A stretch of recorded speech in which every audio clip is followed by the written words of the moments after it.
लोगों को इस चैनल में स्वागत है। मैं हूं अनुज कुमार गुप्ता। आज हम लोग बात करने जा रहे हैं उपसमुच्चय का। तो उपसमुच्चय यानी सबसेट, यानी उपसमुच्चय क्या है, हम लोग इसका डेफिनेशन जानेंगे। सबसे पहले देखते हैं हम, माना कि A बराबर 4, 6, 8, 7, 9, 10, 11, 13 डॉट डॉट और हो सकता है। और एक और मानते हैं हम लोग B बराबर, यानी सबसे पहले हम समझ लें कि उपसमुच्चय जो है, यहाँ पे दो शब्द मिले हैं, उप और समुच्चय। यानी उपसमुच्चय कहने का ही अर्थ है समुच्चय का छोटा उपसमुच्चय। क्या समुच्चय, हम लोग समुच्चय पढ़े हुए हैं। हम पिछले वीडियो में समुच्चय के बारे में बताए थे। तो समुच्चय हम लोग बहुत तरह से ढंग से पढ़ चुके हैं। तो समुच्चयों को छोटा रूप उपसमुच्चय कहलाता है। तो यहाँ पे हम लोगों को समुच्चय है और इसी का हम लोग छोटा रूप बनाते हैं, जैसे 6 है ना, 6 हो गया। और C ले सकते हैं हम 7, 9 और D ले सकते हैं 6, 4, 10 और 13 और ले सकते हैं E बराबर 9, 10 और 6 और लिख सकते हैं F बराबर 7, 8, 4 है ना।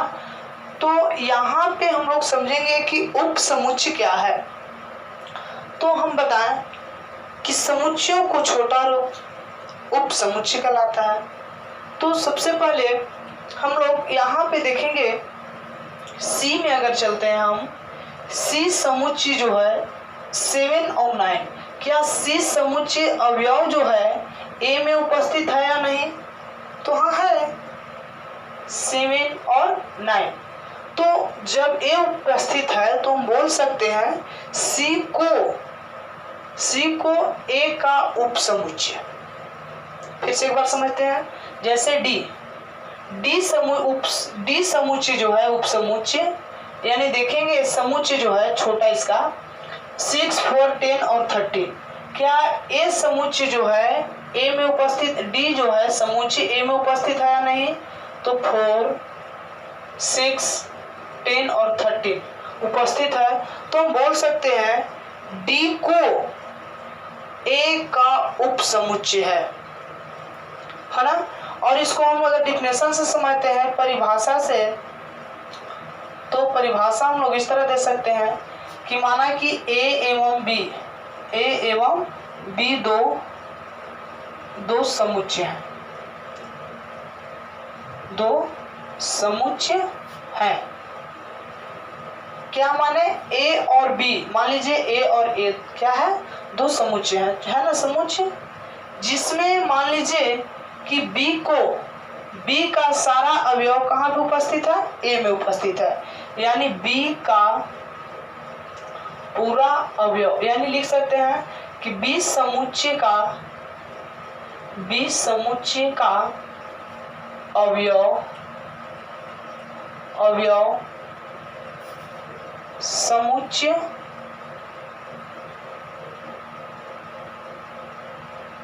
समुच्चय A में उपस्थित हो तो क्या बोल सकते हैं? B समुच्चय का अवयव A में उपस्थित हो तो क्या B को A का उपसमुच्चय कहते हैं, A का उपसमुच्चय कहते हैं। क्लियर? यहाँ पे हम लोग फिर से एक बार देखेंगे, A एवं B दो समुच्चय हैं। A और B क्या है? दो समुच्चय है। समुच्चय B यानी B समुच्चय का अवयव समुच्चय A में उपस्थित है, समुच्चय A में उपस्थित है। तो B को यानी इसको A का उपसमुच्चय कहते हैं, इसको जो है A का उपसमुच्चय कहते हैं। तो इसको दर्शाते हैं हम लोग B उपसमुच्चय ए, यह जो है उपसमुच्चय का सिंबल है ना, इस तरह। तो यहाँ बोल सकते हैं बी जो है ए का उपसमुच्चय है। उसी तरह एफ जो है 784 यानी एफ जो है ए का उपसमुच्चय है। लिख सकते हैं कि एफ उपसमुच्चय ए। उसी तरह लिख सकते हैं ई उपसमुच्चय ए, है ना। और लिख सकते हैं क्या, डी उपसमुच्चय ए, हम लोग लिख सकते हैं। तो इस तरह लिख सकते हैं। और हाँ, यहाँ पे देखिएगा, अगर मान लीजिए कि आप लिखते हैं कि ए उपसमुच्चय एफ, क्या ए जो है एफ में उपस्थित है, ए जो है एफ में उपस्थित है, यहाँ पे इस सारा जो है इसमें उपस्थित है तो नहीं उपस्थित है, तो नॉट उपसमुच्चय, है ना। यानी ए जो है एफ का उपसमुच्चय नहीं है। क्लियर। अब हम लोग देखेंगे कि यानी और एक उदाहरण लेते हैं, जैसे ई। हम लोग बोल सकते हैं कि ए जो है ए उपसमुच्चय ए उपसमुच्चय ई का, यहाँ पे बोल रहा है कि क्या समुच्चय जो है ए जो है ई में उपस्थित है, ए जो है ई में उपस्थित है। देखिए यहाँ पे इतना सारा है और यहाँ पे इतना सारा है, तो क्या इतना इसमें उपस्थित है, तो उपस्थित नहीं है। तो हम इसको क्या कर सकते हैं, डायरेक्ट यहाँ पे इस तरह कर सकते हैं। ठीक है। अब हम देखते हैं,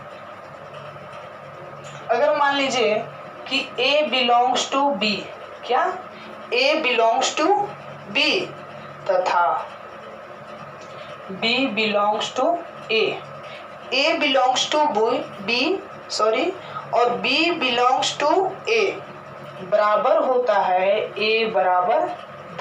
कैसे, है ना। देखिएगा ध्यान से, यहाँ पे लिख देते हैं A बराबर B। कैसे, A belongs to B और B belongs to A बराबर A बराबर B। जैसे देखते हैं हम, मान लीजिए कि A बराबर जो है 1 4 6 है, ठीक है, और B बराबर जो है 4 1 और 6 है। क्या बोल रहा है कि A belongs to B, यानी A belongs to B। देखिएगा, उपसमुच्चय जो A जो है 1 4 6 इसमें भी उपस्थित है और B जो है B समुच्चय का अवयव इसमें उपस्थित है 4 6 A। तो हम लोग बोल सकते हैं कि A बराबर B। देखिए ना, यहाँ पे 1 है, यहाँ पे 1 है, यहाँ पे 4 है, यहाँ पे 4 है, यहाँ 6 है, यहाँ 6 है। तो हम बोल सकते हैं कि A उपसमुच्चय B है तथा B उपसमुच्चय A है, तो A बराबर B होगा। क्लियर। चलिए अब हम लोग देखते हैं,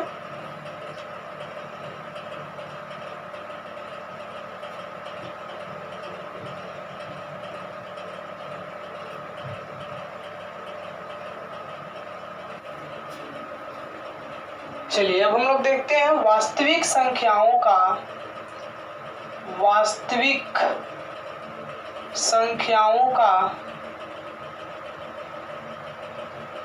उपसमुच्चय।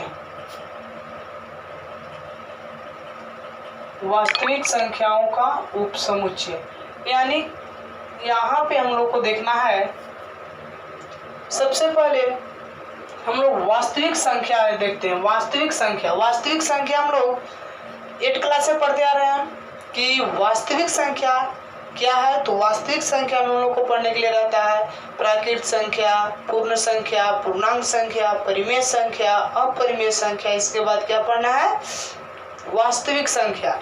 और ये बच्चे यहाँ पे देखते हैं, समझते नहीं हैं कि पूर्णांक संख्या किसे कहते हैं, अपरिमेय संख्या किसे कहते हैं, परिमेय संख्या किसे कहते हैं, पूर्णांक संख्या किसे कहते हैं, समझते नहीं है। तो आज देखेंगे और आज के बाद फिर आप लोग भुलाइएगा नहीं। सबसे पहले हम बात करते हैं प्राकृत संख्या। तो प्राकृत संख्या यानी नेचुरल नंबर यानी n से सूचित करते हैं। तो इसमें 1 2 3 4 5 6 डॉट डॉट डॉट इंफिनिटी तक जाएगा। तो प्राकृत संख्या कहते किसे हैं? तो हम कह सकते हैं कि गिनती में प्रयुक्त होने वाली संख्या को वास्तविक संख्या कहते हैं, है ना। या बोल सकते हैं कि गिनती में प्रयुक्त संख्या को वास्तविक संख्या कहते हैं, है ना। प्राकृत संख्या कहते हैं। तो देखते हैं कि प्राकृत संख्या जो है इसमें हम लोग को 1 2 3 4 5 6 7 8 डॉट डॉट डॉट इंफिनिटी पे जाएगा। सेकेंड जो है पूर्ण संख्या है। पूर्ण संख्या, तो पूर्ण संख्या हम लोग जानते हैं होल नंबर, है ना। तो होल नंबर में से W से सूचित करते हैं। तो इसमें हम लोग बोलते हैं कि प्राकृत संख्या में शून्य को शामिल कर देने से जो संख्या प्राप्त होता है उससे हम लोग क्या कहते हैं? पूर्ण संख्या कहते हैं। यानी लिख देते हैं पहले प्राकृत संख्या डॉट डॉट डॉट इंफिनिटी, और इसमें शून्य को शामिल कर दिए तो क्या प्राप्त हो गया? पूर्ण संख्या प्राप्त हो गया। अब हम लोग थर्ड देखेंगे पूर्णांक संख्या। तो पूर्णांक संख्या इसको z या इंटीजर i से सूचित करते हैं। तो पूर्णांक संख्या जो है हम बोल सकते हैं कि प्राकृत संख्या और पूर्ण संख्या में ऋणात्मक संख्या को जोड़ देने से जो संख्या प्राप्त होता है उसे हम लोग पूर्णांक संख्या कहते हैं। जैसे 1 2 3 4 5 डॉट डॉट डॉट इंफिनिटी, और शून्य और क्या ऋणात्मक यानी -1 -2 -3 -4 या इस साइड भी डॉट डॉट डॉट अनंत तक, है ना। अब हम लोग जानेंगे फोर्थ जो पार्ट जो है परिमेय संख्या।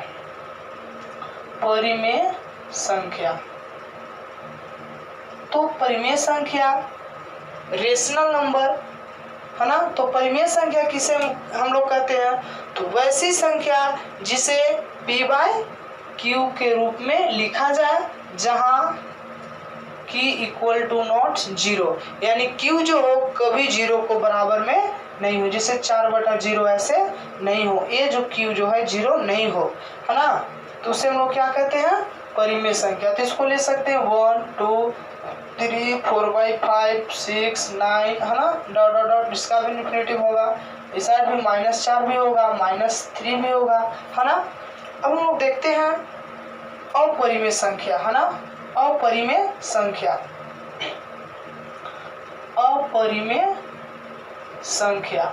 तो अपरिमेय संख्या क्या है? इरेशनल नंबर, है ना। तो अपरिमेय संख्या क्या है? वैसी संख्या जिसे p/q के रूप में नहीं लिखा जाए उसे क्या कहते हैं? अपरिमेय संख्या कहते हैं। और लिख सकते हैं वैसी वर्गमूल में वैसी संख्या, यानी वर्गमूल यानी रूट में वैसी संख्या जिसका पूर्ण वर्ग न हो उसे क्या कहते हैं? अपरिमेय संख्या। जैसे 7 का पूर्ण वर्ग हो रहा है? नहीं हो रहा है। अगर ये लेते हैं √9 के पूर्ण वर्ग होता है, जैसे 3 के स्क्वायर, इसका पूर्ण वर्ग हो गया, तो इसलिए ये क्या हो गया? परिमेय संख्या। तो हम क्या बताएं? रूट में वैसी संख्या जिसका पूर्ण वर्ग नहीं हो उसे क्या कहते हैं हम लोग? अपरिमेय संख्या कहते हैं। तो यहाँ तक तो हम लोग समझ लिए। जैसे इसमें लिख सकते हैं √3 √5 √7 √8, है ना, √11 √13 डॉट डॉट डॉट इंफिनिटी, इसका भी हो सकता है। तो ये जो है हम लोगों को सबसे पहले समझना है। और एक होता है वास्तविक संख्या। क्या होता है? वास्तविक संख्या, है ना। यानी इसको बोलते हैं वास्तविक संख्या जो है, इसका हम लोग परिभाषा इस प्रकार दे सकते हैं कि परिमेय संख्या और अपरिमेय संख्या को शामिल कर देने से जो संख्या प्राप्त होती है उसे क्या कहते हैं? वास्तविक संख्या कहते हैं। तो वास्तविक संख्या जो है परिमेय और अपरिमेय कर देने से क्या हो गया? इस सब का बोध हो गया। परिमेय मिस इतना सबका, अपरिमेय मिस इतना बोध हुआ नहीं इसका। तो इसमें लिख सकते हैं 4 6 8 √3 √7 √9 है ना, इसमें भी अनंत होगा। तो अब हम लोग देखते हैं कि कैसे क्या करते हैं। इसको हम लोग बोलते हैं रियल नंबर भी बोल सकते हैं, है ना, रियल नंबर, है ना, वास्तविक संख्या। तो सबसे पहले हम लोग समझते हैं क्या है प्राकृत संख्या। प्राकृत देखिएगा समझ में, है ना, समझ में आएगा। प्राकृत संख्या जो है क्या है n, इसको हम लोग बोलते हैं n, है ना, रेशनल नंबर। चलिए इसको 1 2 3 4 5 6 इस तरह हम कर सकते हैं। और सेकेंड में लेते हैं पूर्ण संख्या। पूर्ण संख्या, तो इसको हम लोग पूर्ण संख्या है, इसको होल नंबर बोलते हैं, यानी 0 1 2 3 4 इस तरह हम लोग इसको कर सकते हैं। और थर्ड जो है पूर्णांक है, पूर्णांक संख्या, इसको हम लोग बोलते हैं जेड या आई से इंटीजर, है ना, यानी इसमें होगा -1 -2 -3 0 1 2 3 4 डॉट डॉट डॉट। अब हम लोग एक है परिमेय संख्या। परिमेय संख्या, परिमेय संख्या, तो यहाँ पे देखेंगे कि परिमेय संख्या में 1 2 3 1/4 7 सब आएगा। तो देखेंगे ध्यान से हम लोग। और एक होता है अपरिमेय संख्या, अपरिमेय संख्या, है ना। तो परिमेय संख्या और अपरिमेय संख्या, इसमें √3 √7 √8, है ना, इस तरह आएगा। और सबके यहाँ पे हम लोग मिला दिए तो क्या ही बन गया वास्तविक, है ना, ये इससे कर देते हैं वास्तविक संख्या, यानी R से, है ना। अपरिमेय संख्या, इसको इरेशनल नंबर, लेकिन इसको T से सूचित करते हैं, और परिमेय संख्या इसे Q से सूचित करते हैं, है ना। तो अब हम लोग को देखना है कि प्राकृत संख्या, यहाँ पे क्या है प्राकृत संख्या, यहाँ पे पूर्ण संख्या, पूर्णांक संख्या, परिमेय संख्या, अपरिमेय संख्या और वास्तविक संख्या। देखिएगा ध्यान से। अब हम लोग यहाँ पे थोड़ा सा बात कर लेते हैं।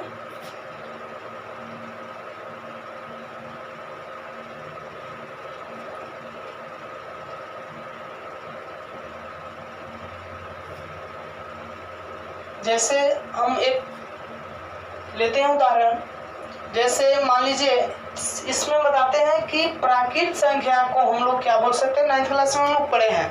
9th क्लास में अगर मैथ पढ़े होंगे तो ये बात याद होगी। रेशनल नंबर, जो वास्तविक संख्या जो पढ़ना था, रियल नंबर फर्स्ट पार्ट जो है उसमें हम लोग को पढ़ना था कि प्राकृत संख्या, उसमें क्वेश्चन रहता था कि क्या प्राकृत संख्या पूर्ण संख्या हो सकता है या पूर्णांक संख्या परिमेय संख्या हो सकता है। तो उसमें हम लोग जवाब देते थे यस या नो, है ना। तो उस पे भी इस पे आधारित है। जैसे हम 9th क्लास में बोलते थे कि प्राकृत संख्या जो है क्या परिमेय संख्या हो सकता है, तो हाँ कैसे, तो प्राकृत संख्या में 1 2 3 4 5 6 डॉट डॉट डॉट अनंत तक जाएगा। परिमेय संख्या में भी 1 2 3 4 5 6 हो सकता है। इसमें अगर हम 4 करें तो 4 नहीं होगा, 7 करेंगे तो 7 भी होगा, है ना। पूर्णांक संख्या में पूर्णांक संख्या पूर्ण संख्या भी होता है। कैसे, पूर्ण संख्या में 0 1 2 3 स्टार्ट हुआ और पूर्णांक संख्या में भी 0 स्टार्ट हुआ, इस साइड भी स्टार्ट हुआ। तो लोग बोल सकते हैं कि प्राकृत संख्या पूर्ण संख्या कहलाता है, या पूर्ण संख्या परिमेय संख्या कहलाता है, या पूर्ण संख्या पूर्णांक संख्या कहलाता है, और परिमेय संख्या वास्तविक संख्या कहलाता है। लेकिन परिमेय संख्या एक अपरिमेय संख्या नहीं कहलाता है। प्राकृत से पूर्णांक संख्या एक अपरिमेय संख्या नहीं कहलाता है। चलिए एक ध्यान देते हैं। जैसे मान लीजिए हम लोग कहाँ रहते हैं, देव में रहते हैं। तो देव रहते हैं, देव कहाँ स्थित है, औरंगाबाद जिला में स्थित है।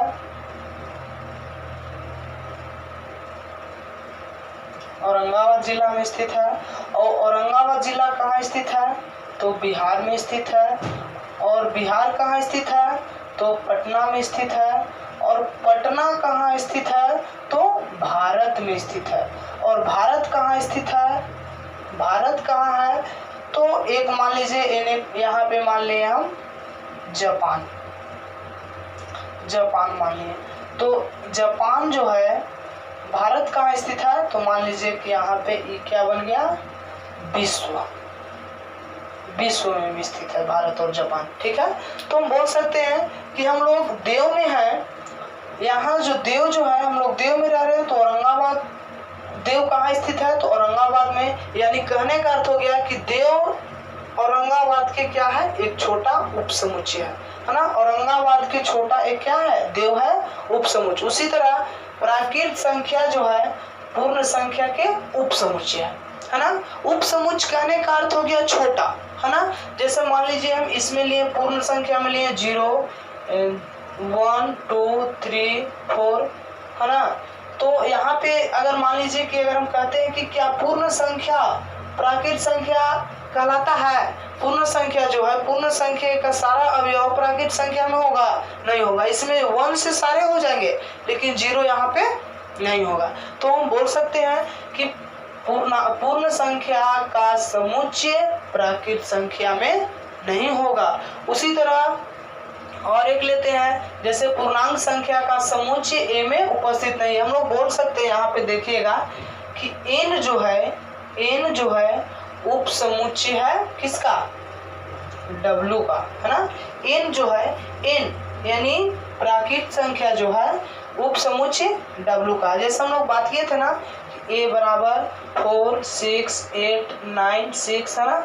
और b बराबर हम लोग बात किए थे कि 4 9 और 2, है ना, 2। तो b का सारा अवयव a में उपस्थित है, b के सारा अवयव a में उपस्थित है। तो हम बोलते थे कि b को a का उपसमुच्चय है। उसी तरह यानी a जो है, n जो है w का उपसमुच्चय है, n जो है w का उपसमुच्चय है। और हम लिख सकते हैं कि w जो है किसका? z का या i का उपसमुच्चय, z या i का उपसमुच्चय। या परिमेय संख्या जो है, परिमेय संख्या यानी q जो है, q उपसमुच्चय है किसका? r का, है ना। लेकिन अगर हम बोल देते हैं कि पूर्ण प्राकृत संख्या, यानी हम बोल देते हैं कि w जो है उपसमुच्चय है a का, यानी w जो जिसमें w समुच्चय में है क्या a में उपस्थित है? सॉरी, a हम बोल रहे हैं n। w यानी होल नंबर जो है, पूर्ण संख्या जो है प्राकृत संख्या हो सकता है? तो नहीं हो सकता है। तो यानी w उपसमुच्चय n नहीं होगा, है ना। तो सबसे पहले हम लोग यहाँ पे जान गए इतना। अब हम लोग जानते हैं कि a जो है एक बार फिर से समझ लेते हैं, है ना। यहाँ पे देखेंगे कि प्राकृत संख्या, है ना। तो प्राकृत संख्या 1 2 3 4, पूर्णांक संख्या, पूर्ण संख्या, पूर्णांक संख्या, परिमेय संख्या, वास्तविक संख्या, अपरिमेय संख्या। यहाँ पे हम बोल सकते हैं कि क्या देव में रहने वाले व्यक्ति बोल सकते हैं कि हाँ हम लोग औरंगाबाद में हैं? हाँ, अवश्य बोल सकते हैं। औरंगाबाद वाले आदमी बोल सकते हैं कि हम बिहार में रहते हैं? हाँ, ये भी बोल सकते हैं। और बिहार वाला आदमी बोल सकते हैं कि हम पटना में रहते हैं? तो हाँ, ये भी बोल सकता है कि हम पटना में रह सकते हैं। पटना वाला व्यक्ति बोल सकता है कि हम भारत में रहते हैं? तो हाँ, हम भारत में रहते हैं। लेकिन यहाँ जो है भारत का आदमी बोल देगा कि हम देव में रहते हैं। भारत का व्यक्ति बोल सकता है कि हम देव शहर में रहते हैं? नहीं। उसी तरह बिहार के व्यक्ति बोल सकता है हम जापान में रहते हैं? नहीं। लेकिन हाँ, ये बोल सकता है कि बिहार का व्यक्ति जो है बोल सकता है कि हम विश्व में रहते हैं, है ना। और देव को जो है वो भी बोल सकता है कि हम जापान में या यानी विश्व में रहते हैं। अब हम लोग समझते हैं पावर सेट, है ना। पावर सेट समझेंगे कि पावर सेट क्या है।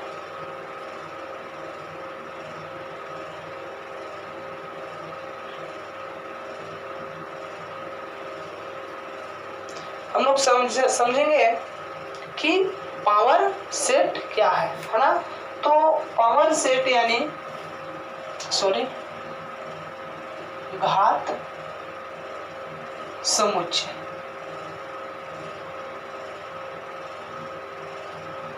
पावर सेट,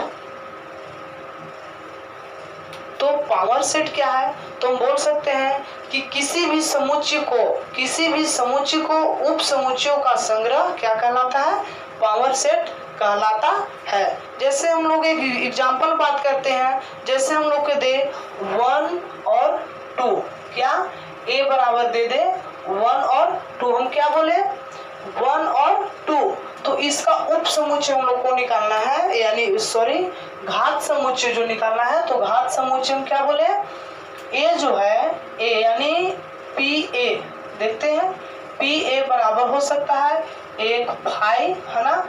हम लोग को पता है कि किसी भी समुच्चय को क्या है, रिक्त समुच्चय जो है किसी भी समुच्चय को ये क्या है, उप समुच्चय, रिक्त समुच्चय, इसको हम लोग क्या बोलते हैं फाई, यानी रिक्त समुच्चय। तो हम लोग बोलेंगे कि किसी भी समुच्चय को, ये जो रिक्त समुच्चय जो है किसी भी समुच्चय को उप समुच्चय।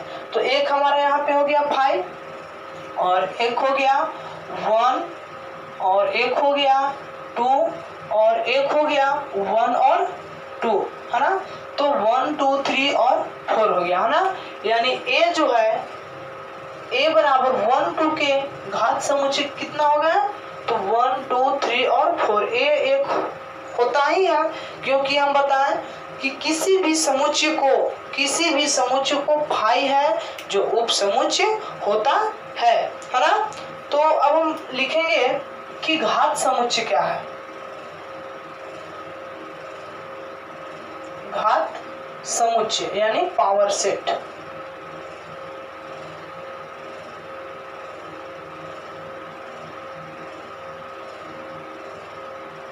तो इसका डिफिनेशन हम लोग समझेंगे कि घात समुच्चय क्या है। तो किसी भी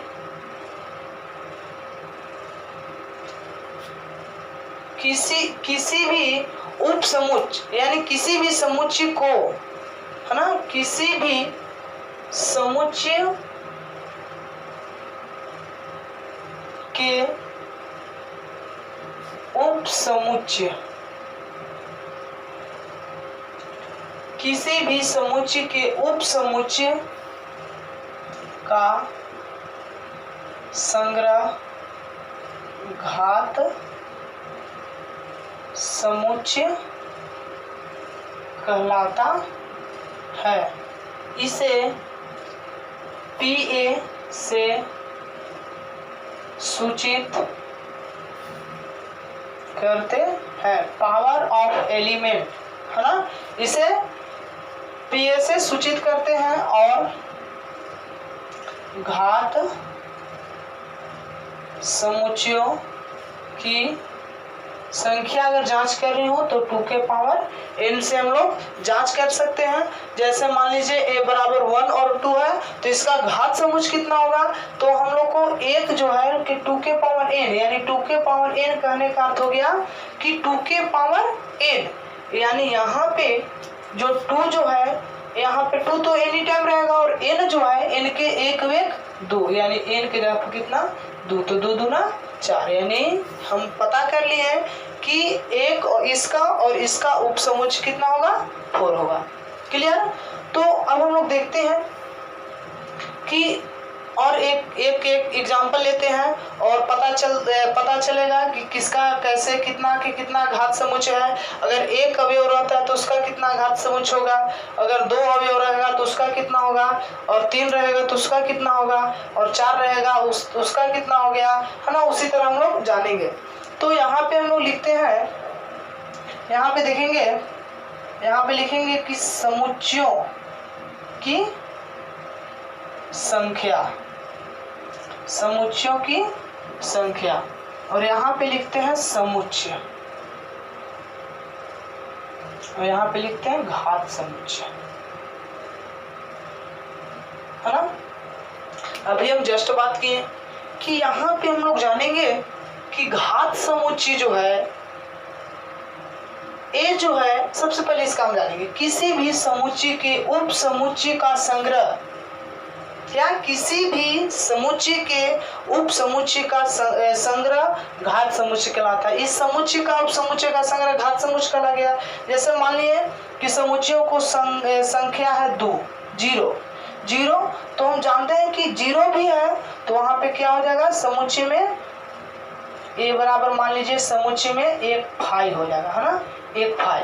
और एक जब फाई होगा यानी इसको फाई अगर नहीं तो इस तरह खाली लिखिए, है ना, इस तरह खाली लिखिए, और नहीं तो सिर्फ फाई लिखिए। फाई मिस होते ही है क्या, ए, है ना, रिक्त, मिस इसमें खाली, तो आप इस तरह भी लिख सकते हैं या सिर्फ फाई भी लिख सकते हैं। तो एक भी नहीं 0 है, तो यहाँ पे हम जांच कर सकते हैं कि 2 के पावर 0 है ना, एक भी नहीं है यानी 1, तो 1 यहाँ होगा कि क्या हो जाएगा, तो यहाँ पे हम लोग को फाई हो जाएगा। तो क्या फाई तो क्या है, रिक्त समुच्चय है, हमको क्या बनाना है, उप समुच्चय। तो उप समुच्चय बनाने के लिए हम ऐसे करेंगे, तो सॉरी पावर ऑफ एलिमेंट बराबर क्या हो जाएगा, 5। क्लियर। अब अगर मान लीजिए यहाँ पे 1 है, यानी यहाँ पे मान लीजिए कि एक कोई है ना, एक कोई अवयव मान लीजिए 5 है, तो इसका कितना होगा, पावर ऑफ एलिमेंट इसका हो जाएगा, एक तो फिक्स है कि 5 होगा, इसका एक फिक्स है कि 5 होगा, और एक तो एक यहाँ पे जान लेंगे, पहले एक है तो इसको बैठाएंगे 2 के पावर 1 यानी 2, तो एक 5 हो गया और एक यहाँ पे 5 हो गया। क्लियर। और इसको उप समुच्चय के लिए एक ब्रैकेट से बंद कर दिए। क्लियर। अब हम लोग मान लीजिए यहाँ पे हम लोग को 2 है, तो यहाँ पे a बराबर 5 और 3 मान लिए, चाहे 4 और 3 मान लिए, तो क्या हो जाएगा, पावर ऑफ एलिमेंट बराबर, एक तो 5 रहेगा ही रहेगा 5, और एक हो जाएगा 4, और एक हो जाएगा 3, और एक हो जाएगा 4 3, है ना। तो कितना पहले देख लेंगे, 2 है तो 2 के पावर 2 यानी 2 दूना 4, तो 1 2 3 4 हमारा बना हुआ सही है। उसी तरह हम लोग 3 के एक निकाल लेते हैं, और इस तरह हम लोग बहुत सारे निकाल सकते हैं, यानी 1 2 और 3 मान लीजिए, तो पावर ऑफ एलिमेंट बराबर क्या हो जाएगा, एक तो फिक्स है कि 5 होगा, एक फिक्स है कि मान लीजिए कितना होगा 1 होगा, और 2 होगा, इसी तरह 3 होगा, फिर क्या होगा 1 2 होगा, इसके बाद क्या होगा 1 2, और फिर क्या है 2 3 होगा। तो पहले जानना है कि कितना 3, 2 के पावर 3 यानी 8, हमारा हुआ कितना 1 2 3 4 5 6, अभी 2 और चाहिए, तो 1 क्या किए 2 और 3 हो गया। अब लिख सकते हैं 1 और 3 कितना होगा 7 और 8, यानी 8 हम लोग लिख सकते हैं 1 2 3 और 4। क्लियर। 1 2 3 ना शायद, सॉरी 1 2 3, अभी कोष्टक बंद, यानी उप समुच्चय के लिए। तो हम लोग यहाँ पे कंप्लीट हुआ। अब हम लोग देखते हैं एक्सरसाइज, है ना, एक्सरसाइज जो है 1.3 प्रश्नावली, और उसका हम लोग क्वेश्चन के हल करेंगे, और वहाँ पे भी हम सीखेंगे इसका बेसिक, और बनाते जाएंगे और कुछ उसके बारे में सीखते जाएंगे।